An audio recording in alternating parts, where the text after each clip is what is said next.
ॐ सर्वबाधप्रशमनं त्रिलोकेशाखिलेश्वरीं कृपयाकार्यमस्मद्वैरिविनाशनम् ॐ वक्रतुण्डमहाकाय सूर्यकोटिसमप्रभं निर्विघ्नं कुरु मे देव सर्वकार्येषु सर्वदा ॐ सर्वविघ्नविनाशाय सर्वकल्याणहेतवे पार्वतीप्रियपुत्राय गणेशाय नमस्ते ॐ अविघ्नं कुरु मे नित्यं विघ्नं च प्रतिहन्वितं जातमङ्गलसिद्ध्यर्थम् एकदन्तं नमस्ते।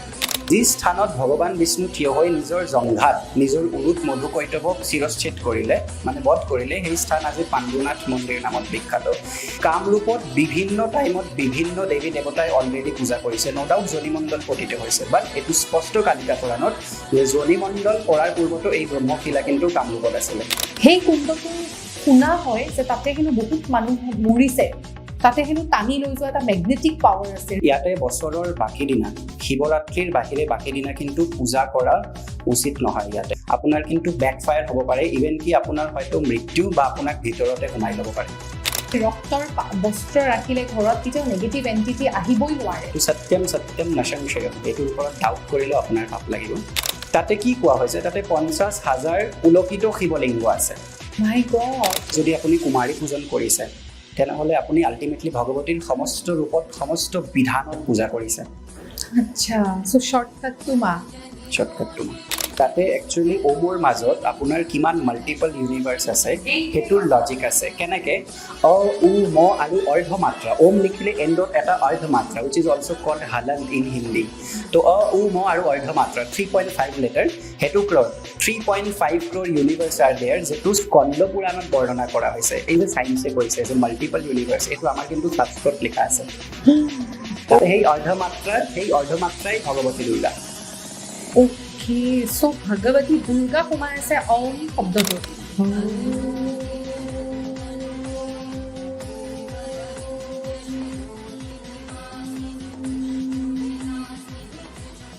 পডকাষ্টৰ এটা নতুন খণ্ডলৈ মই কৃষ্ণাক্ষী আপোনালোক সকলোকে স্বাগতম জনাইছোঁ। আজি এই পডকাষ্টটো মোৰ বাবে খুব বিশেষ, কিয় জানেনে? কাৰণ মই এই পডকাষ্টটোত কথা পাতিম মাৰ বিষয়ে। মা মানে এই জগতৰ জননী মহাময়া মা কামাখ্যাৰ স্বৰূপৰ বিষয়ে, মা কামাখ্যাৰ বিশেষত্বৰ বিষয়ে। গতিকে তাতোতকৈ ডাঙৰ আৰু সুখৰ খবৰনো কি, য'ত আমি এই নতুন ষ্টুডিঅ'টোত ইমানবোৰ ধুনীয়া কথা আজি আলোচনা কৰিব ওলাইছোঁ। আশীৰ্বাদ দিব যাতে আমি আৰু ভাল ভাল এপিছ'ডছ আপোনালোকৰ মাজলৈ আনিব পাৰোঁ। আৰু আগতে ক'ব বিচাৰিছোঁ, please like, share and subscribe কৰিব নাপাহৰিব, কাৰণ 75% মানুহে চাই তেওঁলোকে আকৌ ছাবস্ক্ৰাইব নকৰে। গতিকে আশা কৰোঁ ছাবস্ক্ৰাইবো কৰিব।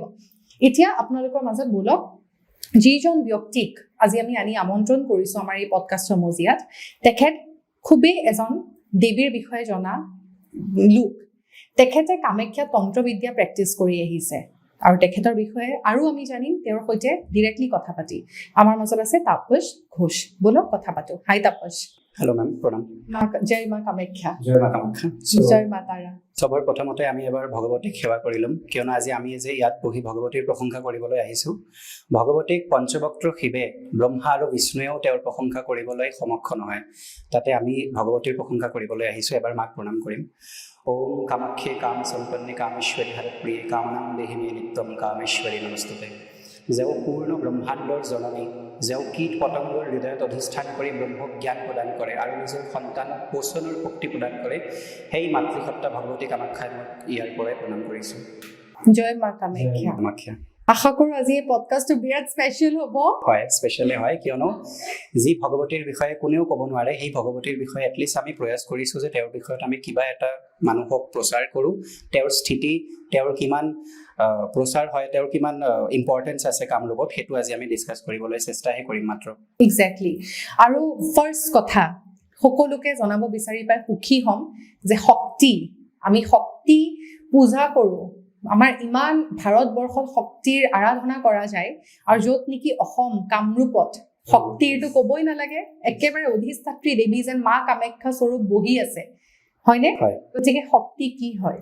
প্ৰথম কথা, আপুনি কামৰূপৰ কথা ক'লে, তো যোগিনী তন্ত্ৰমত এটা লাইন আহে, কামৰূপম দেৱী ক্ষেত্ৰম পুত্ৰাপি তৎসমং নচ অন্যত্ৰে বিৰলা দেৱী কামৰূপে গৃহে গৃহে।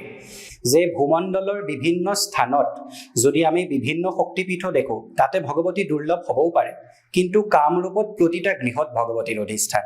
আৰু যদি সোধে যে শক্তি কোন হয়, তেনেহ'লে দুৰ্গা সপ্তশতীত এটা লাইন আহে যে বিদ্যা সমস্তস্তব দেৱী ভেদা স্ত্ৰীয় সমস্ত সকল জগতষু, মানে এই সম্পূৰ্ণ ভূমণ্ডলত যিমান স্ত্ৰী তত্ত্ব, সেইটো এটা কীট পতংগ সৰ্প এনিমেল চব হ'ব পাৰে, বাট তাতে যে মাতৃসত্তা স্ত্ৰীয়া সমস্ত সকল জগতষু, যিমান স্ত্ৰী তত্ত্বত কাৰকত বস্তু আছে সেই সমস্ত ভগৱতীৰ অংশ, তেওঁৱে ভগৱতী। আৰু যদি আমি ডিৰেক্টলি সোধোঁ যে তেওঁ কোন, তেতিয়া ব্ৰহ্মা আদি দেৱতাই সুধিলে যে সেই ভগৱতী আপোনাৰ আৰু ব্ৰহ্মৰ মাজত, ব্ৰহ্মতত্ত্বৰ মাজত ডিফাৰেঞ্চ কি? তেতিয়া ভগৱতীয়ে কৈছে সदैক ত্বং ন ভেদো অস্তি সৰ্বদেৱ মমাস্য চ, মই সাক্ষাৎ ব্ৰহ্ম আৰু সকলো দেৱী দেৱতাগণ মোৰ অংশ মাত্ৰহে হয়, তেওঁৱে ভগৱতী ৰাজৰাজেশ্বৰী। আমাৰ অসমত কামাখ্যা মাক দৰ্শন কৰিব বিভিন্ন দেশে বিদেশে লোক আহি পেলাই উপস্থিত হয়হি, আৰু কিমান যে নেশ্যনেল লেভেলত পডকাষ্ট আমি দেখা পাইছোঁ তাপস, য'ত নেকি মা কামাখ্যাৰ ব্যাখ্যা কৰিছে। আৰু মই এজ এ ষ্টেট লেভেল, আজি আমি যিখন পডকাষ্টৰ মজিয়াত আজি বহিছোঁ, টক আনফিল্টাৰ্ড অসমীয়া পডকাষ্ট, মই বিচাৰোঁ যে এই অসমীয়া পডকাষ্টত মাৰ ব্যাখ্যা যেন আমি কৰি যাওঁ, মাৰ গুণগান যেন কৰি যাওঁ। গতিকে মা কামাখ্যাৰ তুমি কেনেকে বৰ্ণনা কৰিবা? চাওক, ভগৱতী কামাখ্যাক বা মহামায়াক যদি ভগৱান শিৱেও ব্ৰহ্মাও যদি তেওঁৰ বৰ্ণনা কৰিব খোজে, সিহঁতেও অসমৰ্থ। কিয়নো এটা লাইন আহে যে পঞ্চানন পঞ্চমুখে কৰে যাৰ নাম, পাৰি কি কৰিতে আমি তাৰো গুণগান, মানে ভগৱান পঞ্চানন শিৱেও যদি তেওঁৰ বৰ্ণনা কৰে তেওঁ অসমৰ্থ। তথাপিও যদি তেওঁৰ ৰূপ দেখিবলৈ যোৱা হয়, তেতিয়া যোগিনী তন্ত্ৰমত এটা লাইন আহে, या काली परमा विद्या ब्रह्म रूपा सनातनी कामाख्या शैव देवेशी सर्वसिद्धि विनोदिनी, মানে যি কালী ব্ৰহ্মৰূপা সনাতনী হয় সেই ভগৱতী কালিকা ইয়াতে সমস্ত সিদ্ধি প্ৰদায়িনী কামাখ্যা ৰূপত অধিষ্ঠান কৰিছে। আচ্ছা, সো তুমি যদি কামাখ্যা মাক বৰ্ণনা কৰা, তেতিয়াহ'লে মা কামাখ্যা কেনেকুৱা হয়? প্ৰথমত আমাৰ জানিব লাগিব যে ভগৱতীৰ অনন্ত ৰূপ, ইভেন আমি যদি কালিকা পুৰাণত চাওঁ তাতেও বহুতো ধ্যান মন্ত্ৰ দিয়া হৈছে। তথাপিও এটা কমন যদি আমি ধ্যান মূৰ্তি লওঁ, যেটো কামেশ্বৰীৰ মূৰ্তি হয়, যেটো যোগিনী তন্ত্ৰমতো আছে আৰু কালিকা পুৰাণতো আছে, তাতে কোৱা হৈছে যে একদম তলত ভগৱান বিষ্ণুৱে এটা সিংহৰ ৰূপত আছে। সেয়েহে সিংহৰ কপালত এটা ঊৰ্ধ্বমুখী ত্ৰিপুণ্ড, মানে ওপৰৰ ফালে যোৱা ত্ৰিপুণ্ড। তাৰ ওপৰত ভগৱান শিৱ প্ৰেত ৰূপত আছে। এতিয়া প্ৰেত শব্দটো ক'লে বহুতে খং কৰিব। শক্তিৰ অবিহনে সবেই প্ৰেত স্বৰূপ, মানে শৱস্বৰূপ, শৱ শিৱ আছে। তেওঁৰ নাভিৰ পৰা এটা পদ্ম ওলাইছে, ৰঙা পদুম, সেইটো হ'ল ভগৱান ব্ৰহ্মা, আৰু সেই পদুমৰ ওপৰত ভগৱতী ৰাজৰাজেশ্বৰী অধিষ্ঠান কৰিছে। এতিয়া ভগৱতীৰ 12টা হাত, 6টা মুখমণ্ডল, আৰু প্ৰতিটা মুখত 3টা চকু, টোটেল 18টা চকু হ'ল 12টা হাত। 12টা হাতত নানাবিধ অস্ত্ৰ শস্ত্ৰ, আৰু তেওঁৰ 6টা মুখমণ্ডল। প্ৰতিটা মুখতে তেওঁৰ জটা আছে, মানে চুলিবোৰ জটা পাকিছে। এই 6টা মুখৰ নাম আছে। 6টা মুখৰ নাম হ'ল মাহেশ্বৰী, শাৰদা, চণ্ডিকা, কামাখ্যা, কামেশ্বৰী আৰু ত্ৰিপুৰা। এই ভগৱতী সমস্ত কামনাৰ পূৰ্ণকাৰিণী, কামদা, কামাংগ নাশিনী, সকলো যিমান ইচ্ছা আছে কামনাক পূৰ্ণ কৰে, সেয়েহে তেওঁৰ নাম কামেশ্বৰী, কামাখ্যা। মাই গড, মোৰ চকুৰ পানী ওলাইছে। Trust me, I don't know why, মই কিয় ফিল কৰিছোঁ তুমি কওঁতে, মানে এইটো it's not about the camera হৈ আছে বা নাই হোৱা, কিন্তু মই কিয় এই ফিলটো কৰিছোঁ কোৱাচোন? হা, মাৰ শক্তিটো ফিল কৰিছোঁ চাগে মষ্ট প্ৰবেবলি। কিন্তু তুমি যিখিনি কথা এক্সপ্লেইন কৰিছা, আই হেভ টু টেল ইউ, মানে ক'ব লাগিব যে তুমি মাক জাগ্ৰত কৰিব পৰা ক্ষমতাটো আহি গৈছে মানে এইখিনি সময়ত। And this podcast is auspicious. আজি মা কামাখ্যা হয়তো আমাৰ মাজত আহিছে, আৰু তেওঁ বিচাৰিছে যে আমি এই পডকাষ্টটো মানে গোটেই বিশ্ব ব্ৰহ্মাণ্ডত যাতে দিব পাৰোঁ গোটেই মানুহক। আজিৰ ডেটত আপুনি কামাখ্যাৰ 1000 ভিডিঅ'জ পাব, বাট আজি আমি যিমানখিনি টপিক ইয়াতে ডিছকাছ কৰিছোঁ মই লিখি দিম। বহুত ডাঙৰ মানুহৰো মই নাম নলওঁ ইয়াতে। তেওঁ কৈছে যে কামৰূপৰ য়োনি মণ্ডলৰ মাজত there is a Shivling inside the yoni, but you'll be amazed there are 50,000 ardha laksha shivalinga there. I will tell in our upcoming time. তাতে আমি কম যে যোনি মণ্ডলৰ অৱস্থান কেনেকুৱা। অ'কে, চ' যেনেকৈ আমি গম পাইছোঁ যে যেতিয়া মা সতীক জ্বলাই দিয়া গৈছিলে, সেই যিটো সতীৰ কি বুলি কয়, তোমাৰ দেউতাকে যেতিয়া জ্বলি গৈছিলে, তেখেতে নিজৰ দেহত ত্যাগ কৰিছিল, সেই সময়ত অংগৰ কোৱা হয় যে কামৰূপত নাভি আৰু য়োনি মণ্ডল পৰিছিলে। নাভিটো উগ্ৰতাৰা। এতিয়া কথাটো হ'ল, চাওক, প্ৰথমতে সতীক কোনেও দগ্ধ কৰিব নোৱাৰে, তেওঁ পৰব্ৰহ্মস্বৰূপা। সতী নিজক যোগ অগ্নিত ভস্ম কৰিছিল, তেওঁক অগ্নি স্পৰ্শ কৰিব নোৱাৰে। তেওঁ কৈছিল মই নিজৰ যোগাগ্নিত নিজক ভস্ম কৰিম। তেতিয়া শিৱই তেওঁৰ সেই মৃতদেহটো লৈ, মানে সতী তেনেকুৱা মহামায়া, তেওঁৰ মায়াত আচ্ছন্ন হৈ শিৱ তেওঁ পৰম যোগী, তেওঁ সেই মৃতদেহ লৈ ইয়াতে ভাৰতত ভ্ৰমণ কৰিলে। তেতিয়া ভগৱান বিষ্ণুৱে তেওঁৰ খণ্ড বিখণ্ড কৰিলে। সতীৰ যোনিভাগ ইয়াতে পৰিছে, কিন্তু সতীৰ যোনিমণ্ডল পৰাৰ পূৰ্বতো কামৰূপত ভগৱতীৰ পূৰ্ণ অধিষ্ঠান আছিলে। আমি যদি কালিকা পুৰাণত যাওঁ, তাতে কোৱা হৈছে যে এবাৰ ভগৱান বিষ্ণুৰ কৰ্ণমলৰ পৰা মধু আৰু কৈতৱ নামৰ দুটা অসুৰৰ সৃষ্টি হ'ল। এতিয়া এই দুটাক সৃষ্টি কৰাৰ পিছফালে ভগৱতীৰ কি ৰিজন আছিল? ভগৱতীয়ে বিচাৰিছিল যে পৃথিৱী ইমান দুৰ্বল, পৃথিৱী জলত ভাহি আছিলে। এইটো কালিকা পুৰাণত স্পষ্ট কোৱা হৈছে যে তেওঁ আৰ্যৰ দৰে, মানে ঘৃতৰ দৰে, ঘিউৰ দৰে পানীত ফ্ল' কৰিছে। তো সেই মধু কৈতৱক বধ কৰিলে সেই মেদেদি পৃথিৱী যদি স্থিৰ হয়। এতিয়া যেতিয়া মধু কৈতৱৰ লগত বিষ্ণুৰ যুদ্ধ হ'লে, তেতিয়া সেই যুদ্ধকালত ক'ত যুদ্ধ হ'ব? পানীৰ ওপৰত থিয় হৈ যুদ্ধটো সম্ভৱ নহয়। তেতিয়া ভগৱান ব্ৰহ্মাই নিজৰ মনৰ পৰা এটা শিলা সৃষ্টি কৰিলে। যিহেতু ব্ৰহ্মাৰ পৰা ওলালে, সেই শিলাৰ নাম হ'ল ব্ৰহ্মশিলা। এতিয়া ব্ৰহ্মশিলাও আকৌ পানীৰ তলত সোমালে, তেতিয়া যুদ্ধ ক'ত হ'ব? তেতিয়া সকলো দেৱী দেৱতাই, ইভেন কি ব্ৰহ্মা আৰু বিষ্ণু বিভিন্ন ৰূপত, কুৰ্ম, বৰাহ আদি ৰূপত, এণ্ডত ভগৱতী নিজে সেই পৰ্বতক ধাৰণ কৰিলে। এইটো কালিকা পুৰাণত স্পষ্ট লিখা আছে। এই পৰ্বতৰ ওপৰত যুদ্ধ হ'ল, আৰু যি স্থানত ভগৱান বিষ্ণু থিয় হৈ নিজৰ জংঘাত, নিজৰ উৰুত মধু কৈতৱক শিৰচ্ছেদ কৰিলে, মানে বধ কৰিলে, সেই স্থান আজি পাণ্ডুনাথ মন্দিৰ নামত বিখ্যাত। সেই ব্ৰহ্মশিলাৰ ওপৰতে আকৌ যুগৰ শেষত যেতিয়া সতী অৱতীৰ্ণ হ'ল, সতীৰ যোনিমণ্ডল তাতে পৰিলে। কামৰূপত বিভিন্ন টাইমত বিভিন্ন দেৱী দেৱতাই অলৰেডি পূজা কৰিছে, ন' ডাউট যোনিমণ্ডল পতিত হৈছে। বাট এইটো স্পষ্ট কালিকা পুৰাণত যে যোনিমণ্ডল পৰাৰ পূৰ্বতো এই ব্ৰহ্মশিলা কিন্তু কামৰূপত আছিলে। ওকে, সো তাৰ মানে আমি এইটো কথা কনক্লুড কৰিব পাৰো যে যোনিমণ্ডল পৰাৰ আগৰ পৰাই কামৰূপত মাৰ আগমনী আছিলে। তাৰমানে কামৰূপখন ইমান ভাল। ইয়াতে এটা বস্তু ক'ব লাগিব যে যিহেতু আমাৰ ইয়াতে মধু কৈতৱক বধ কৰিলে, সিহঁতৰ মেদ মানে মাংসৰ পৰা ধৰিত্ৰী পোষণ পালে, সেয়েহে ধৰিত্ৰীৰ এটা নাম মেদিনী হ'ল। ওকে, আচ্ছা, হয়। ইণ্টাৰেষ্টিং। এতিয়া চাব গ'লে কামাখ্যাত যেতিয়া আমি দৰ্শন কৰিব যাওঁতে তাতে যিটো তোমাৰ কুণ্ড, কি কুণ্ড? জনিশিলা নহয়, যিটো কুণ্ড সৌভাগ্য কুণ্ড। সৌভাগ্য কুণ্ড, কি ধুনীয়া নাম, সৌভাগ্য, যেন আমাৰ ভাগ্যখন তাতে আৰু ভাল বৃদ্ধি হ'ব। গতিকে সৌভাগ্য কুণ্ডৰনো মহত্বটো কি? প্ৰথমতে জানিব লাগিব যে এই কুণ্ডৰ নাম সৌভাগ্য কুণ্ড কেনেকে হ'ল। ইয়াতে ব্ৰহ্মাৰ যিমান মানস পুত্ৰ, লাইক বশিষ্ঠ মুনি বা আৰু বিভিন্ন যিমান সন্ত মহাপুৰুষ আছিলে, ইয়াতে স্নান কৰিছে, তপহ কৰিছে। সেয়েহে মন্ত্ৰত কিন্তু লিখা আছে যে যিমান ব্ৰহ্মাৰ মানস পুত্ৰ আছে, সিহঁতে ইয়াতে স্নান আদি কৰিছে। এই কুণ্ডত কোৱা হৈছে যে পূৰ্বত ব্ৰহ্মা আদি দেৱতাও কিন্তু পূজা কৰিছে। এই কুণ্ডৰ নাম সৌভাগ্য কেনেকে হ'ল? পৰশুৰাম বিষ্ণুৰ এটা অৱতাৰ, যেতিয়া তেওঁ নৰ্থ ইষ্টাৰ্ণ ৰিজনত যিমান তীৰ্থ আছে, চব জেগাত তেওঁ যেতিয়া তপস্যা আদি কৰাৰ বাবে ভ্ৰমণ কৰিছিলে, কামাখ্যাত যেতিয়া তেওঁ আহিলে, সেই কুণ্ডৰ ওচৰত বহি তেওঁ সন্ধ্যা কৰি আছিলে, পূজন কৰি আছিলে। দেৱীৰ ধ্যান কৰা অৱস্থাত তেওঁ দেখিলে যে সেই কুণ্ডৰ পৰা ভগৱতী কুণ্ডৰ পৰা উঠি আছে আৰু তেওঁক দৰ্শন দিলে। সেই অৱস্থা চাই তেওঁ সৌভাগ্য লাভ কৰি যিটো বেদোক্ত সৌভাগ্য সুক্তম, সেইটো পাঠ কৰিলে যে মোৰ ইমান সৌভাগ্য লাভ হ'ল। তেতিয়াৰ পৰা এই কুণ্ডৰে নাম হৈ গ'ল সৌভাগ্য কুণ্ড। সেয়েহে তাতে যদি আপুনি স্নান কৰে বা হাত ভৰি ধুইও যদি ভগৱতীক প্ৰণাম কৰে, তেতিয়া আপোনাৰ সৌভাগ্য লাভ হয়। ওকে, আচ্ছা। এতিয়া চাব গ'লে মাৰ যিটো শক্তি, আমি সেইটো সদায় প্ৰণাম কৰোঁ। সেই শক্তিকে আমি দুৰ্গা পূজাৰ ৰূপত বা নৱৰাত্ৰিত, দুবাৰ আহে নৱৰাত্ৰি, সেই নৱৰাত্ৰিত আমি জগদ্ধাত্ৰী পূজাৰ পৰা আৰম্ভ কৰি দুৰ্গা পূজা, প্ৰতিটো পূজা আমি পালন কৰি আহিছো মাৰ শক্তি লৈ পেলাই। এজন পুৰুষৰ সৈতে এজন শক্তিৰ সদায় এটা স্থান থাকে। অৰ্ধনাৰীশ্বৰ যিটো আমি পূজা কৰো, শিৱৰ লগত সদায় আদি শক্তি, মা তাৰা, মা কামাখ্যা, মা পাৰ্বতী, প্ৰতিটো দেৱীৰ নামে মই কৈছো, কাৰণ উই আৰ নট ডেট, মানে ইমানখিনি জ্ঞান নাই মোৰ মাজত, কিন্তু যিখিনি পাৰিছো কৈছো। গতিকে আদি শক্তিৰ খুব মহত্ব এজন পুৰুষৰ জীৱনৰ। সি লাগিলে তুমি হোৱা, মই হওঁ, এনিৱান কেন বি। গতিকে শক্তি অকলে এনাফ নে এজন পুৰুষ লগত সদায় থাকিব লাগিবই? প্ৰথম কথা, আপুনি যদি দেখে যে পঞ্চব্ৰহ্ম বা পঞ্চদেৱতা, মই ইয়াতে কাকো সৰু বা ডাঙৰ কৰা নাই, কিন্তু তথাপিও চাব যে পঞ্চদেৱতা কোন কোন হয়। সৰ্বাগ্ৰ পূজিত গণপতি, বিষ্ণু যোনি পালন কৰ্তা, শিৱ, সূৰ্য নাৰায়ণ ব্ৰহ্মৰূপত সূৰ্য নাৰায়ণ, তাৰপিছত আহে দুৰ্গা। এতিয়া আপুনি চাওক, গণেশৰ লগত তেওঁৰ এটা শক্তি আছে বা দুজন শক্তি আছে। যদি আমি ঋদ্ধি সিদ্ধি বুলি কওঁ, তেনেহ'লে দুজন আছে, তন্ত্ৰৰ হিচাপে এজন হ'ব পাৰে। বিষ্ণুৰ লগত লক্ষ্মী আছে বা বেলেগ শক্তিও থাকে, শ্ৰীদেৱী, ভূদেৱী। এতিয়া শিৱৰ লগত পাৰ্বতী আছে, সূৰ্যৰ লগতো তেওঁৰ দুজন স্ত্ৰী আছে।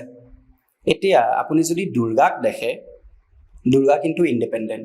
সো পঞ্চদেৱতাটো দুৰ্গা আহিলে আকৌ সেই দুৰ্গা বিভিন্ন শক্তিৰ ৰূপে কিন্তু বাকী দেৱতাৰ লগতে অধিষ্ঠান কৰিছে তো শক্তিৰ এটা সাম্ৰাজ্য হৈয়ে গ'ল সেয়েহে শক্তিৰ প্ৰাধান্যতা বহুত বেছি তথাপিও যেহেতু তেওঁ স্ত্ৰী ৰূপ লৈছে তেওঁ কোৱা হৈছে না বালা না বৃদ্ধা না কামাতুৰাপি তেওঁৰ কোনো ৰূপহে নাই তেওঁ নিৰ্গুণ নিৰাকাৰ তথাপিও যেহেতু তেওঁ প্ৰকৃতি ৰূপ ধাৰণ কৰিছে পুৰুষকো তেওঁ এটা স্থান দিছে কামাখ্যাত ভগৱান শিৱই তেওঁ মাক ইমানখিনি বুজিব পাৰিছে তত্ত্ব যে ইয়াতে তেওঁ পঞ্চবক্ত্ৰ শিৱ 5টা শিৱলিংগ ৰূপে ইভেন ইয়াৰ বাহিৰেও আৰু বিভিন্ন শিৱলিংগ আছে যদি আমি চাওঁ তেনেহ'লে কামেশ্বৰ সিদ্ধেশ্বৰ হেতুকেশ্বৰ অমৃতকেশ্বৰ আৰু লগতে কোটিলিংগ 5জন শিৱলিংগ ইয়াতে বিদ্যমান কোটিলিংগ ইয়াতে তৎপুৰুষ শিৱৰ ৰূপ কামেশ্বৰ হ'ল বামদেৱ শিৱৰ ৰূপ অমৃতকেশ্বৰ হ'ল সদ্যজাত শিৱৰ ৰূপ আৰু ইয়াতে যেটো সিদ্ধেশ্বৰ শিৱ আছে হেতু ঈশান হয় আৰু হেৰুকেশ্বৰ ইয়াতে অঘোৰ শিৱ হয় তো শিৱে পঞ্চবক্ত্ৰ ৰূপৰ 5টা শিৱলিংগ অলৰেডি অধিষ্ঠান কৰিলে ইয়াৰ বাহিৰেও আমি যদি চাওঁ কেদাৰেশ্বৰ হল ইয়াৰ বাহিৰেও যদি আমি চাওঁ ঋণ মোচন নামৰ এটা শিৱলিংগ আছে এতিয়া ঋণ মোচনত এটা কথা আহে যে বছৰৰ বাকি দিনত তেওঁৰ হিমান পূজা পাঠ নহয় এটা দিনৰ বাবে নৰ্মেল ভক্তসকলৰ বাবেও কিন্তু তেওঁৰ দৰ্শন পূজন হয় কিয়নো বিলিভ কৰা হয় যে তাতে আমি যদি সেই শিৱৰাত্ৰিৰ দিনা এদিন পূজা কৰোঁ আমাৰ জন্ম জন্মান্তৰৰ ঋণ we are not talking about financial loans or debts আমাৰ যেটো কাৰ্মিক ডেপছ হয় তাতে খণ্ডন হয় আৰু কোৱা হয় ইমানে তান্ত্ৰিক মহত্ব যে আপুনি যদি ঋণ মোচনত গৈ বেলেগ দিনত পূজা পাঠ কৰে তেতিয়া আপোনাক বেকফায়াৰ কৰিব কিয়নো তেওঁক অকল শিৱৰাত্ৰিৰ দিনাই পূজাৰ বিধান আছে তো শক্তিৰ লগতে ইয়াতে শিৱও বিদ্যমান ইভেন কি বিষ্ণুও ইয়াতে কমলেশ্বৰ ৰূপত বিদ্যমান আমি যেনেকে কামাখ্যাৰ কথা ইমান পাতি আছো কামাখ্যাত এনেকুৱা ধৰণৰ বহুত কিছুমান গুহা আছে বহুত কিছুমান কুণ্ড আছে যিবিলাকৰ কথা হয়তো সচৰাচৰ তুমি মই আমি বহুত নৰ্মেল মানুহখিনি নাজানোৱে এনেকুৱা কেভছ আছে বহুত বস্তু আছে তেনেকুৱা এটা আছে ঋণ মোচন কুণ্ড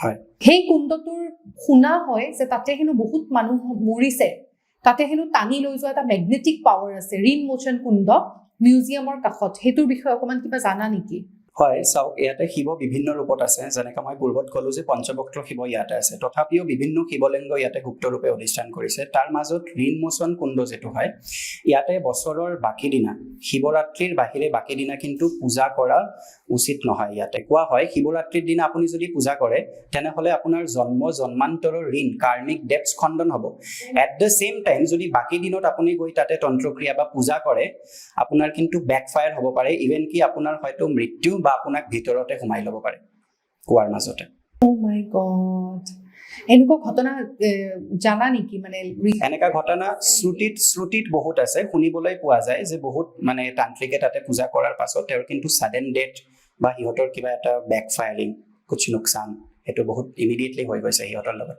শকিং ন এনিৱে সো মানে এতিয়া আমি কথা পাতিব বিচাৰো যোনি মণ্ডল কোৱা হৈছে মাৰ যোনি মণ্ডলৰ ইয়াতে আছে পীঠত গতিকে যোনি তোমাৰ ৰিপ্ৰডাক্টিভ অৰ্গেন হয় যিটো বস্তু নহলে এজনী মাইকী মানুহৰ কোনো মহত্ব নাই বুলি কোৱা হয় মই মোৰ নিজৰ জাজমেন্ট দিয়া নাই এতিয়া এনেকুৱা স্থলত যোনি মণ্ডলৰ মহত্বটো তুমি কি বুলি ভাবা য'ত নেকি আমি শুনা পাইছিলো যে ৰক্ত বস্ত্ৰ তাৰ পৰা ৰক্ত ওলাই সেই ৰক্তৰ বস্ত্ৰ ৰাখিলে ঘৰত কেতিয়াও নেগেটিভ এন্টিটি আহিবই নোৱাৰে এই কথাটো কিমান দূৰ সত্য এইটো পূৰ্ণ সত্য হয় এইটো সত্যম নসংশয় এইটোৰ ওপৰত ডাউট কৰিলেও আপোনাৰ পাপ লাগিব প্ৰথমত যোনি মণ্ডলৰ মই বৰ্ণনা দিম কোৱা হৈছে সপ্তাশিতি ধনুষ্মানম লক্ষ ৰক্ত শিলাচয়া अष्टहस्तं सपुलकं लिंगं लक्षार्थ संयुक्तं चतुर्हस्त शमं क्षेत्रं पश्चिमे योनिमण्डलं बहुमात्रामितं चैव प्रसारे द्वादशंगुलम् आपातलं जनं तत्र योनि मध्ये प्रतिष्ठितम् ओके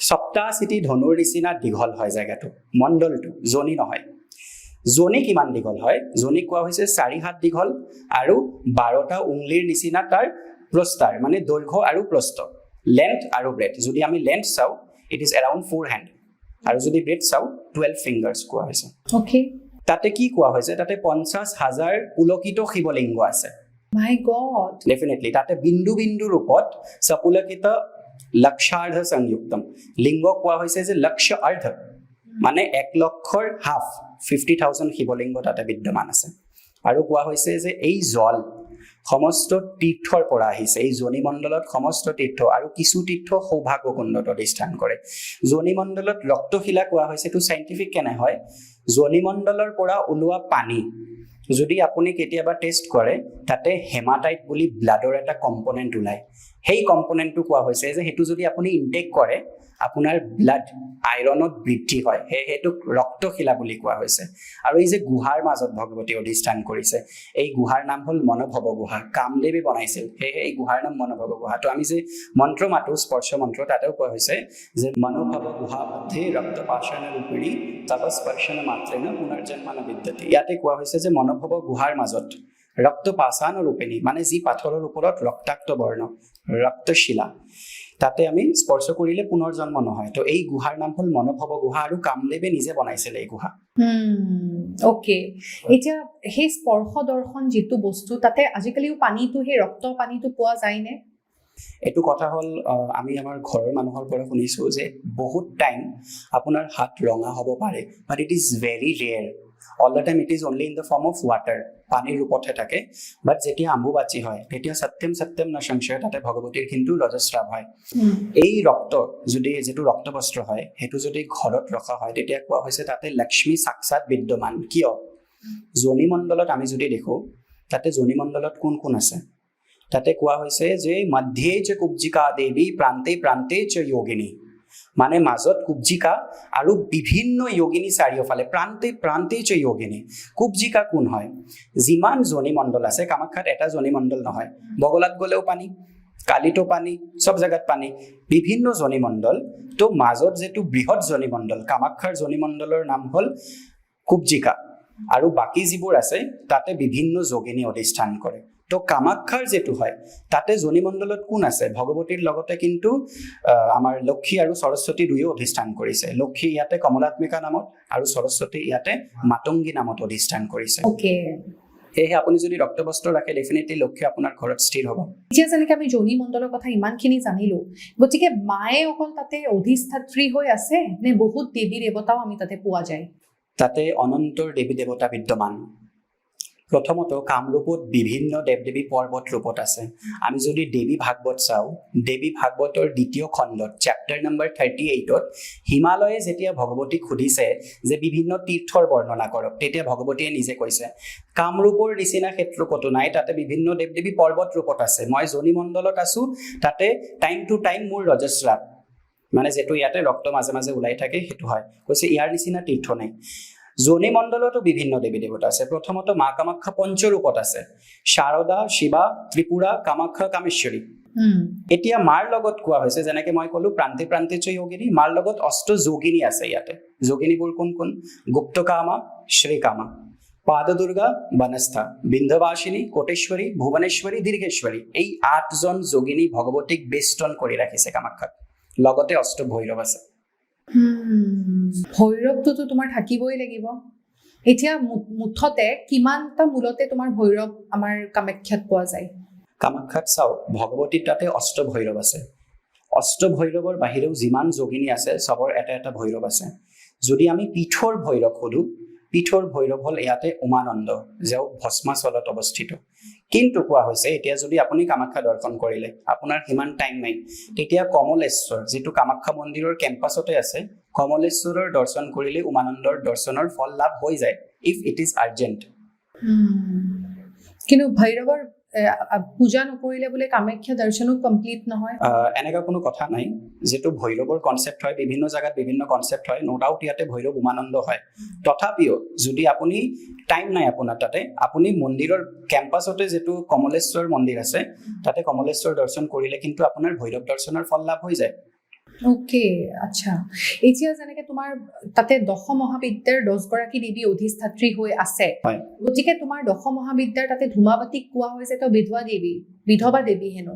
কিন্তু কামাখ্যাত বিধৱাৰ অৰ্থ আছে নে চব সধৱা? কামাখ্যাত প্ৰথমত শক্তি প্ৰধান, যেনেকে মই ক'লো যে পঞ্চব্ৰহ্মতো শক্তিৰ এটা সাম্ৰাজ্য আছেই। কামৰূপৰ ক্ষেত্ৰত মই কি ক'লো যে কামৰূপম দেৱী চিত্ৰাম কুত্ৰাপি তৎ সমন্নচ অন্যত্ৰ বিৰলা দেৱী কামৰূপে গৃহে গৃহে। ইয়াতে ভগৱতী সদা অধিষ্ঠান কৰিছে। ভগৱতীৰ মূল ৰূপ ইয়াতে কিন্তু 16 বৰ্ষীয় কন্যা, চিৰ যৌৱনা, সদা কুমাৰী ইয়াতে। সেয়েহে ইয়াতে কিন্তু আপুনি যদি চাই শক্তিৰ প্ৰাধান্য বেছি। ইয়াতে আপুনি যদি মন্দিৰত যায় আপুনি ইজিলি চাব পাৰিব যে ধূমাৱতীকো কিন্তু সেন্দুৰ দিয়া হৈছে। ইভেন কিছুমান পূজাৰীয়ে তাতে ৰঙা বস্ত্ৰও দিয়ে, কিয়নো ইয়াতে ভগৱতীক পূৰ্ণ ৰূপ ধৰা হৈছে।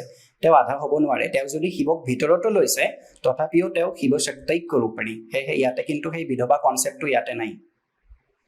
ইয়াতে ধূমাৱতীক শিৱ শক্তিক কৰিব পাৰি বুলি কোৱা হৈছে। আৰু ইয়াতে কিন্তু সৌভাগ্য ধূমাৱতী নামতো তেওঁক পূজা কৰা হয়।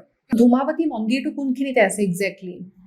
এতিয়া আমি যদি ধূমাৱতী মন্দিৰৰ অৱস্থানটো চাওঁ তেনেহ'লে মন্দিৰৰ ওচৰতে সংলগ্ন অৱস্থাত কাছু পুখুৰীৰ অকণমান ওপৰত মন্দিৰৰ পৰা জাষ্ট হাৰ্ডলি 1 মিনিট তাতে ভগৱতীৰ অধিষ্ঠান।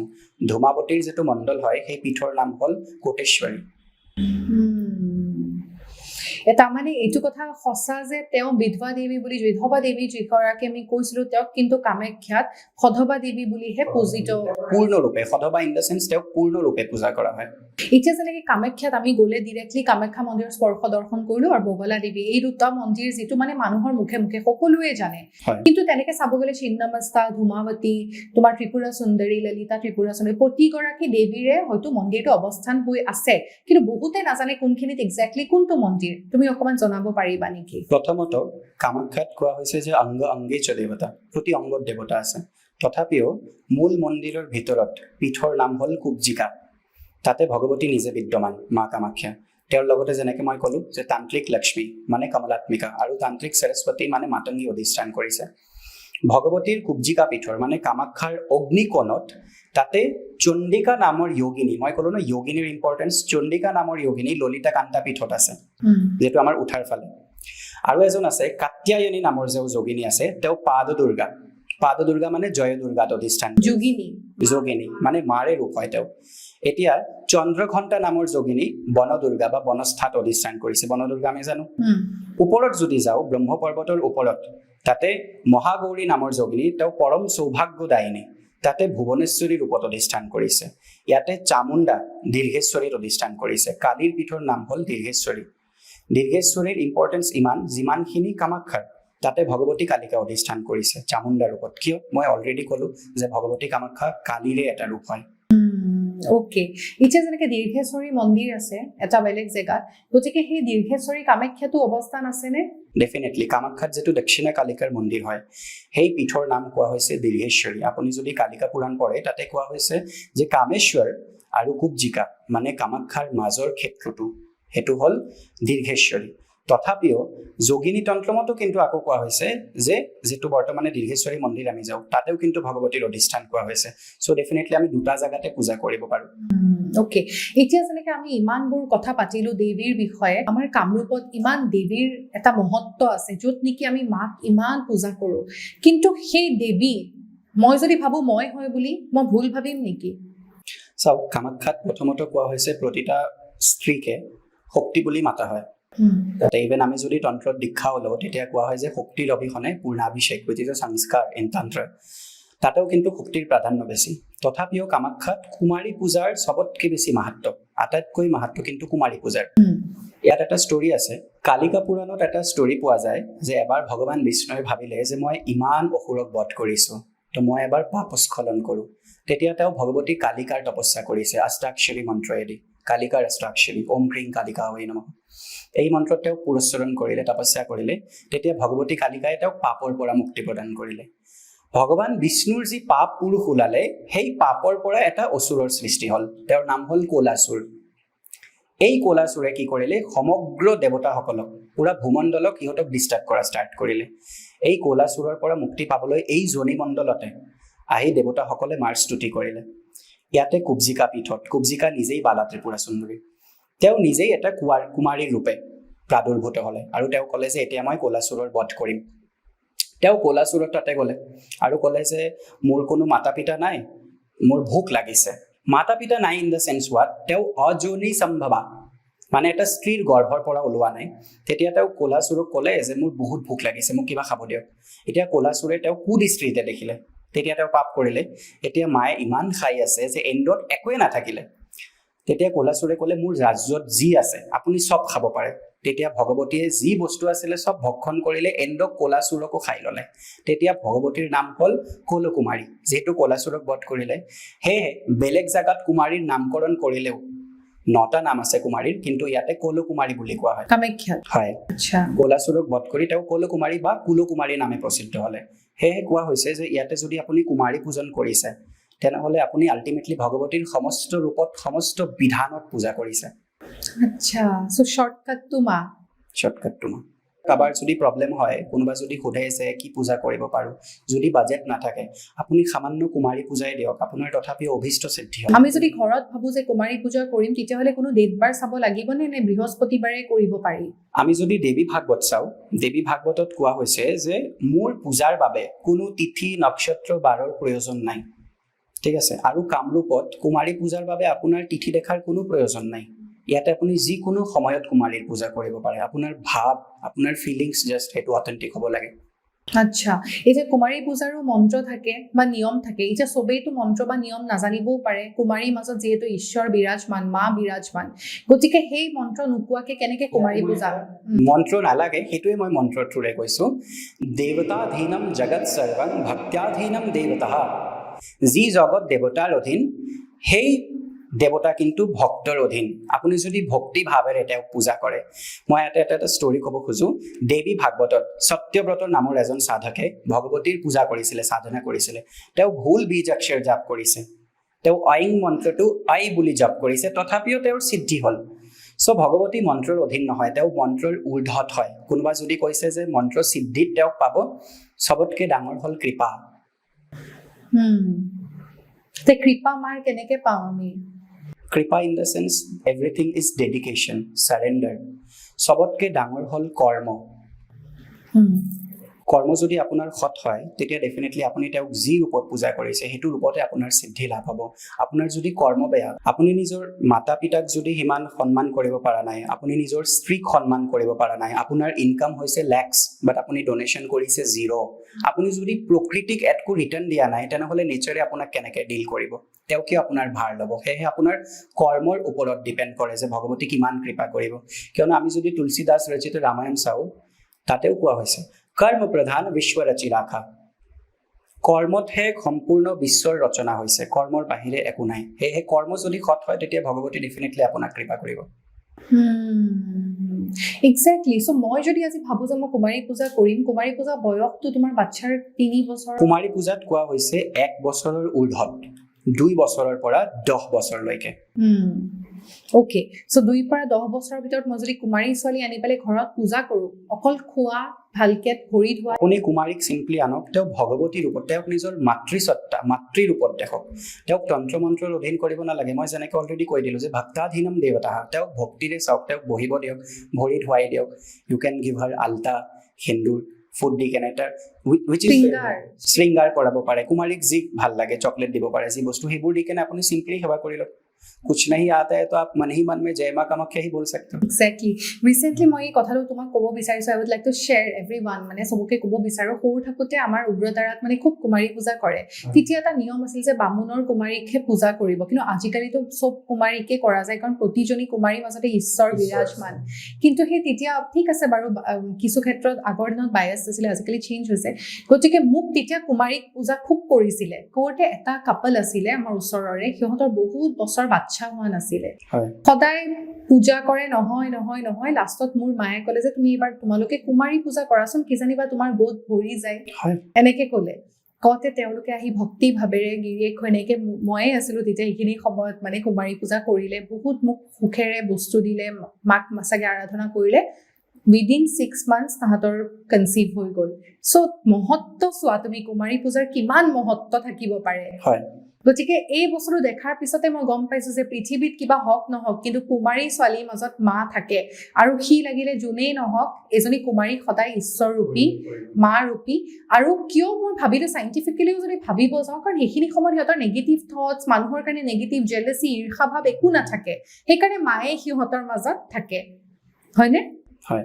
এতিয়া চাওক, প্ৰথমতে আপুনি ক'লে যে ব্ৰাহ্মণ কন্যাই হ'ব লাগিব।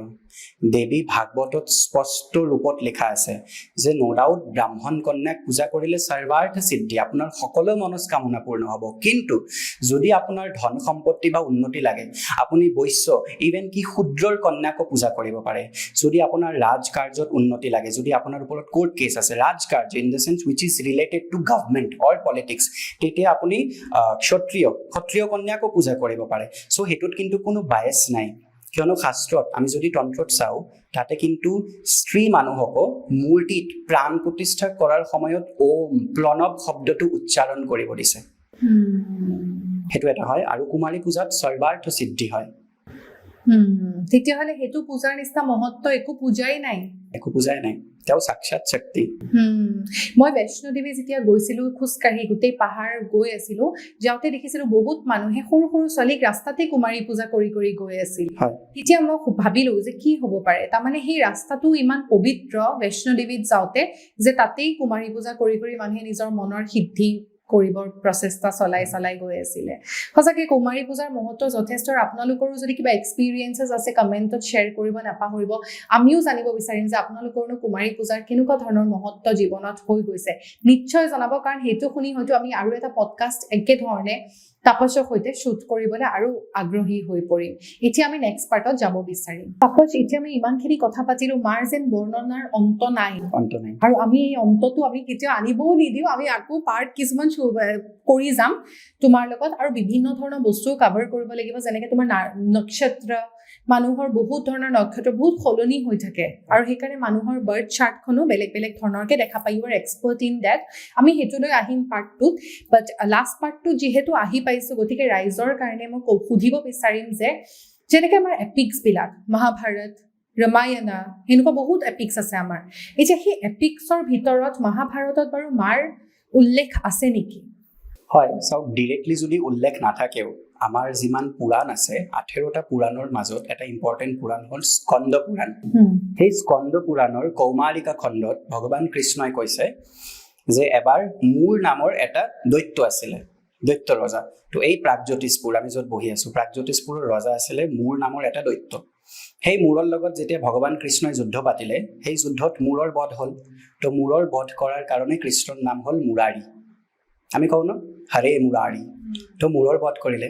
এতিয়া মূৰ ৰজাৰ কন্যা ৰাজকুমাৰী কামকণ্টিকা, তেওঁ মা কামাখ্যাৰ সিদ্ধি প্ৰাপ্ত আছিল। যিহেতু প্ৰাগজ্যোতিষপুৰৰ হয়, কামৰূপৰ হয়, তেওঁ কামাখ্যাৰ সিদ্ধি লৈছিল। সেই কামকণ্টিকা শ্ৰীকৃষ্ণৰ লগত যুদ্ধ কৰিলে, যিহেতু তেওঁৰ পিতাক বধ কৰিছে। যুদ্ধটো অনবৰত চলি থকা চাই এণ্ডত মা কামাখ্যা নিজেই যুদ্ধক্ষেত্ৰত কৃষ্ণৰ আৰু কামকণ্টিকাৰ সন্মুখত আহিলে। তেতিয়া তেওঁ ক'লে যে কামকণ্টিকা, তুমি মোৰ সিদ্ধি লৈ তুমি কি কৰিছা? তুমি কৃষ্ণৰ লগত যুদ্ধ কৰিছা। আৰু কৃষ্ণকো কৈছে যে প্ৰভু, আপুনি কিয় ইমান লীলা কৰিছে? কিয়নো আপুনিতো জানে যে আপোনাৰ হ'বলগীয়া পুত্ৰবধূ হয়।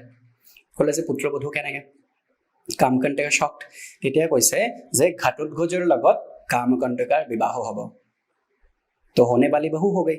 তো কামকণ্টিকাৰ আৰু ঘটোৎকচৰ বিবাহ হ'ল। সিহঁতৰ পুত্ৰ হ'ল বৰ্বৰিক। সেই বৰ্বৰিকে আকৌ যিহেতু তেওঁৰ মা কামৰূপৰ পৰা আছিল, তো তেওঁ আকৌ কামাখ্যা সিদ্ধি প্ৰাপ্ত হ'লে। সেয়েহে মহাভাৰতত আমি যদি বৰ্বৰিকৰ ষ্টৰিটো চাওঁ, তাতে কোৱা হৈছে যে তেওঁক 3টা বাণ দিয়া হৈছিল বৈষ্ণৱী অপৰাজিতাৰ পৰা। তো সেই বৈষ্ণৱী অপৰাজিতাই কিন্তু ভগৱতী কামাখ্যা, আৰু সেই স্তোত্ৰটো কালিকা পুৰাণত বৈষ্ণৱী অপৰাজিতা স্তোত্ৰ বুলি লিখা আছে। তো সেয়েহে আল্টিমেটলি পুৰাণত মাৰ নাম মেনশ্যন কৰা আছে। কালিকা পুৰাণ, যোগিনী তন্ত্ৰম, গৰুড় পুৰাণতো এটা মেনশ্যন কৰা আছে। দেৱী ভাগৱতত যেতিয়া হিমালয়ক ভগৱতীয়ে নিজে কৈ আছে যে মোৰ তীৰ্থৰ বৰ্ণনা, তাতে কামাখ্যাৰ বৰ্ণনা আছে। আৰু স্কন্দ পুৰাণত কৌমাৰিকা খণ্ডত আছে। আচ্ছা, এতিয়া ইমানবোৰ কথা আমি পাতিলো। এতিয়া এটা লাষ্ট কথা সুধিব বিচাৰিম, শ্মশানত পূজা কৰে নেকি মাক? চাওক, তেওঁ সৰ্বত্ৰ বিদ্যমান, সৰ্বভক্ষী। তেওঁ পৰম সাত্বিক, আকৌ তেওঁৱে পৰম তামসিক। কিয়নো যেনেকৈ সৃষ্টি স্থিতি লয়, আপুনি যদি এতিয়া পৰম সাত্বিক হয়, বাট এতিয়া যদি আপোনাৰ যুদ্ধ কৰিব লগা হয়, তেতিয়া আপোনাৰ সেই নিগেটিভ শক্তিটোও লাগিব, আপোনাৰ হাতত অস্ত্ৰ উঠাব লাগিব। তো ভগৱতী বিভিন্ন জাগাত, এতিয়া শ্মশান মানে কি? শ্মশানত কোনো অহংকাৰ নাই। আপুনি সব এৰি যাব, যিমান সোনা জেৱাৰ জবিয়ে সব এৰি যাব। আপুনি বেলেগৰ কান্ধত উঠি যাব লাগিব, খোজকাঢ়িবও নোৱাৰিব। তাতে অহংকাৰ নাই। तो সেই অহংকাৰ বিহীন হোৱাই শ্মশান। শ্মশান মানে वो स्थूल শ্মশান जो दिखने को मिल रहा है वो नहीं। যি শ্মশান আমাৰ ভিতৰত আমি বনাব পাৰিম। শ্মশান মানে কি? ঘৰত থাকি অহংকাৰ বিহীন হোৱা, সেই শিৱত্ব লাভ হোৱা। ভগৱতী শিৱৰ ওপৰত থিয় হৈ আছে কালিকা। শিৱত্ব মানে কি? তেওঁ নিৰ্গুণ নিৰাকাৰ, তেওঁ সেই অহংকাৰ বিহীন হৈ গৈছে। আমি যেতিয়া অহংকাৰ বিহীন হ'ম, যেতিয়া আমাৰ ভিতৰত সেই শিৱৰ গুণ, শিৱত্ব লাভ হ'ব, তেতিয়া ভগৱতী আমাৰ হৃদয়ত আহিব। সেয়েহে শিৱৰ হৃদয়ত ভগৱতী দণ্ডায়মানা। বহুত কথা পাতিলো, বহুত কথা থাকি গ'ল। মাৰ বৰ্ণনা ইয়াতেই যেন কেতিয়াও সমাপ্ত নহ'ল। মই কি ধুনীয়াকে মই যেনেকে ষ্টাৰ্টিঙত ক'লো যে শিৱয়েও তেওঁৰ বৰ্ণনা কৰিবলৈ অসমৰ্থ, আমি সামান্য মনুষ্য মাত্ৰ। হাৰমান্স কা পুতলা। লাষ্ট এটা মোৰ খুব ইণ্টাৰেষ্টিং এটা কথা, তুমি সেইদিনাখন মোৰ ষ্টুডিঅ' লোৱাৰ দিনা আহিছিলা তাপস, সেইদিনাখন এটা কথা আমি পাতিছিলো যে ওম যিটো শব্দ, যিটো ওম নহয়, it's pronounced as Om, so' it's a vibrations word, এটাই শব্দ। সেই শব্দটোত তোমাৰ 3.5 লেটাৰ্ছ নে কিবা সোমাই আছে, হয়নে? তাতে একচুৱেলি ওমৰ মাজত আপোনাৰ কিমান মাল্টিপল ইউনিভাৰ্চ আছে সেইটোৰ লজিক আছে। কেনেকে অ উ ম আৰু অৰ্ধমাত্ৰা, ওম লিখিলে এণ্ডত এটা অৰ্ধমাত্ৰা which is also' called halant in Hindi. তো অ উ ম আৰু অৰ্ধমাত্ৰা 3.5 লেটাৰ, সেইটো 3.5 ক্ৰ'ৰ ইউনিভাৰ্চ আৰ দেয়াৰ, যিটো স্কন্দ পুৰাণত বৰ্ণনা কৰা হৈছে। এই যে চাইন্সে কৈছে যে মাল্টিপল ইউনিভাৰ্চ, এইটো আমাৰ কিন্তু শাস্ত্ৰত লিখা আছে। তাতে সেই অৰ্ধমাত্ৰাই ভগৱতী দুৰ্গা। অ'কে, চ' ভগৱতী দুৰ্গা সোমাই আছে ওম শব্দটোত। হয়, তাতে আমি যদি ওম কওঁ তাতে ডেফিনেটলি নাভিমণ্ডলৰ পৰা সেই শব্দটো ওলাব। তাতে আমি যদি ক'ব লাগে যে Om, it's not Om, it's Om. Oh my God, তোমাৰ ভইচটো ইকো হৈ গৈছে, হাউ কাম? যেটো নাভিমণ্ডলৰ পৰা ওলাব তেতিয়া অলৰেডি সাউন্ড, কিন্তু সেইটো কাৰণে আমি সিদ্ধি কৰিব লাগিব ওম শব্দটো। শুনাই চাওক, সংগীত ভি এক সাধনা হয়। আপুনি যদি সংগীত কৰিছে, আপুনি যদি নিজৰ কৰ্ম কৰিছে, ভগৱতীক আপুনি সেৱা কেনেকে কৰিব? You don't need to offer your extra time. আপুনি যদি নিজে কিবা গ্ৰহণ কৰিছে, আপুনি ভাবিব লাগিব যে ভগৱতীৰ ৰূপী আপোনাৰ এই শৰীৰক আপুনি কিবা দিছে। আপুনি যদি নেচাৰক কিবা ৰিটাৰ্ণ দিছে, সেইটো আপুনি ভগৱতীক দিছে। তেওঁক সমস্ত বস্তু উৎসৰ্গ কৰাহে ভগৱতীৰ কৃপা মাত্ৰ, ভগৱতীৰ পূজা মাত্ৰ। আমি শেষ কৰিম মাৰ স্তোত্ৰ দি, মাৰ বৰ্ণনা দি শেষ কৰিম, কিন্তু তাৰ আগতে এবাৰ শিৱক আহ্বান জনাও। এবাৰ শিৱক আমি ওম বুলি মাতো। শিৱ সাক্ষাৎ প্ৰণৱ স্বৰূপ হয়, তো ওমত আৰু শিৱৰ মন্ত্ৰত কোনো ভেদ নাই, সৰ্ব মন্ত্ৰময় হয় ওম। ওম জপ কৰিলে সকলো দেৱতাৰ অনুগ্ৰহ আমি লাভ কৰিব পাৰো। চ' আমি এবাৰ ওম জপ কৰি ল'ম। অ'কে, সেৱা কৰি ল'ম আমি।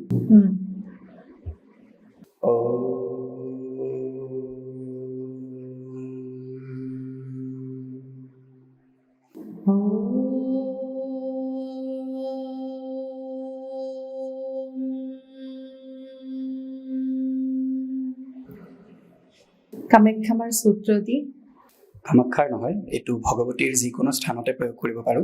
ইয়াতে সকলো মনোবাঞ্ছাৰ কথা কোৱা হৈছে। আমি এবাৰ সেৱা কৰি ল'ম। ওম মহেশ্বৰী মহামায়ে চামুণ্ডে মুণ্ডমালিনে আয়ুরারোগ্য বিজয়ম দেহি দেবী নমস্তুতে। শল্যামে বিজয়ম দেহি ধনম দেহি সদা গৃহে ধর্ম কামার্থ সম্পত্তিম দেহি দেবী নমস্তুতে। ওম আয়ুর্দেহি যশোর্দেহি ভাগ্যং ভগবতি দেহি মে পুত্রং দেহি ধনং দেহি সর্বকামস্য দেহি মে। ওম হর পাপং হর ক্লেশং হর শোকং হর অশুভং হর রোগং হর শোভং হর মারিং হর প্রে।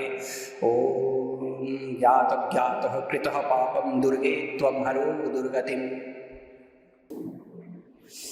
আমি মাক ক'লো যে আমাৰ জ্ঞানত আৰু অজ্ঞানত যিমান পাপ হৈছে, জ্ঞাত অজ্ঞাত কৃতঃ পাপম দুৰ্গে ত্বং হৰো দুৰ্গতিম। হে দুৰ্গা, আমাৰ দুৰ্গতি হৰণ কৰক। ৱাও, মানে পূজাৰ নিচিনা ফিল হৈ গৈছে। থেংক ইউ সো মাচ। বহুত ভাল লাগিল আজি এই পডকাষ্টটো, বহুত পজিটিভ লাগিল। মোৰ first podcast in my new studio' with মা কামাখ্যা। তেওঁৰ গুণানুকীৰ্তনেদি আজি এই পডকাষ্টটো কৰি মই নিজেই সুখী, আৰু মোৰ এনেকুৱা লাগিছে মা স্বয়ং আমাৰ লগত আছে, এলং উইথ ভৈৰৱ। ডেফিনেটলি মা নিজে বিদ্যমান হয় বুলি আমি তেওঁৰ কথা ক'ব পাৰিছো, নহ'লে শব্দও তেওঁৰ অধীন। এক্সেক্টলি, প্ৰতিটো কৰ্ম, প্ৰতিটো শব্দ মাৰ অধীন। গতিকে তেখেতৰ নাম লৈ আমি প্ৰতিটো শব্দ তেওঁৰ অধীনত ক'লো আজি। আশা কৰো মা বাক দেৱীয়ে আমাক যাতে এই বাক কথা ওলাই, আৰু বাক দেৱী বুলি ক'লে আমি কাক সুঁৱৰো বুলি কৈছিলা তুমি? মাতংগী। মাতংগী ইজ বাক দেৱী, হয়নে? মুখৰ কথাৰ বাকৰ যেন অধিষ্ঠাত্ৰী দেৱী। She is more than বাক দেৱী। আমি সেইটো বিষয়ে আমি নেক্সট পডকাষ্ট আপোনালোকৰ জ্ঞাতাৰ্থে ক'ব বিচাৰিম। আমি গণেশ তন্ত্ৰৰ ওপৰত পাতিম। উচ্ছিষ্ট গণপতি। আমি পিছলে ভৈৰৱ তন্ত্ৰৰ কথাও পাতিম, আৰু লগতে মাতংগী, কমলা কলা, তেওঁলোকৰ বিষয়েও অলপমান জানিব চেষ্টা কৰিম so this was just the beginning of the podcast there are a lot of more to do with it আৰু আশা কৰো আপোনালোকেও ভাল পালে আৰু প্লিজ কমেন্ট সেকশনত জনাব আৰু তাপসৰ সৈতে যদি আপোনালোকে ডাইৰেক্টলি কথা পাতিব বিচাৰে মই তেওঁৰ ডিটেইলছ ডেসক্ৰিপচন বক্সত দি দিম আপোনালোকেও মাৰ আৰাধনা মাৰ বিষয়ে বহুতো কথা তেখেতৰ সৈতে ফ্ৰী টাইমত তেখেতে আপোনালোকক নিশ্চয় গাইডেন্স দিব মই গোটেইখিনি ডিটেইলছ দিম কমেন্টত হাউ টু কন্টেক্ট বুলি নজনাব ডাইৰেক্টলি ডেসক্ৰিপচনত যাওক আৰু তাপসৰ গোটেইখিনি ডিটেইলছ আপোনালোকে তাতেই পাই যাব থ্যাংক ইউ সো মাচ জয় মা কামাখ্যা জয় মা তাৰা থ্যাংক ইউ তাপস জয় মাতা জয় শ্ৰী ৰাম